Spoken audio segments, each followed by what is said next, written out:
Last year's grand prize winner of America's Got Talent's $1 million grand prize was 13 years old, which is convenient because she's probably one of the very few who will actually see the prize. And that's the subject of today's Idea of the Day.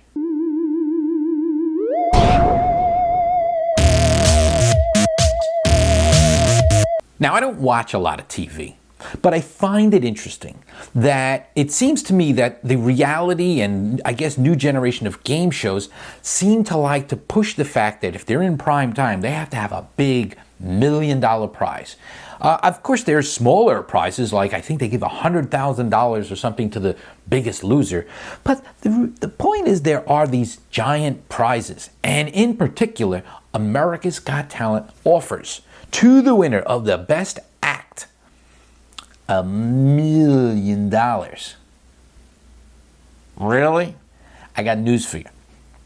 There is no $1 million prize in America's Got Talent. If you ask me, they should just do away with the stupid prize in the first place, because this is the way it actually works. And I'm not exaggerating. In fact, if you don't believe me, go and watch America's Got Talent if you really are into that sort of thing.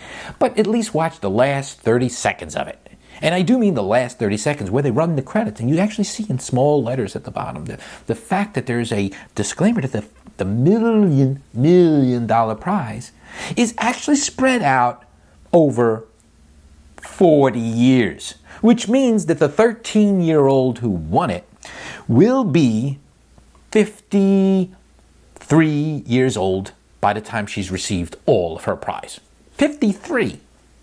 By then, I got news for you, her career may not matter. If she actually is a great singer, maybe she'll still be singing in her 50s. But that little $20,000 or $30,000 that she may be earning from her prize, because it is spread out over 40 years, it won't really make much of an impact in her lives. The prize itself is not life-changing. The real prize of the show is two things. One, bragging rights. You can go out and sing in nightclubs even if you don't make a big deal for yourself out in the record industry, assuming that's what you're doing is singing.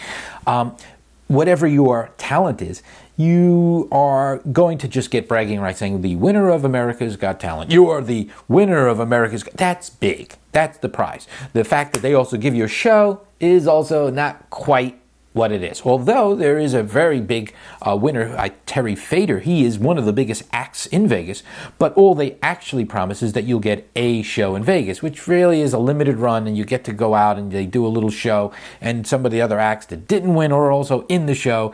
And then, of course, after that little short run at the contractually obligated Vegas venue, you are on your own to hopefully find other gigs, which of course shouldn't be too easy if you've got, again, bragging rights of saying, well, I won America's Got Talent. But I think it's kind of deceptive that they even go into that whole thing about, is your act worth $1 million? I mean, the hosts of the show, nothing wrong with that, are making millions. I mean, Howard Stern was probably, knowing him, he probably made $1 million an episode, paid up front too. But I think it's kind of weird that the real winner of the show isn't just getting, boom, here's your $1 million. Now go out there and make yourself a big career out of this. Again, some of them can and do make a big career out of it, but the $1 million prize, don't hype it. Just either eliminate it or give the people the money in one shot. Because if you could just give somebody a little stipend over 40 years, don't even mention it on the show. And that's today's Idea of the Day. All right, there it is. That's today's Idea of the Day. Some of them are pretty good, right? And some of them suck, I admit. First to admit, some of my ideas suck. But if you visit Idea of the Day every day and you subscribe to my channel by looking at the subscribe link in the corner, you'll see a brand new idea every single day. And I promise you, some of them don't suck.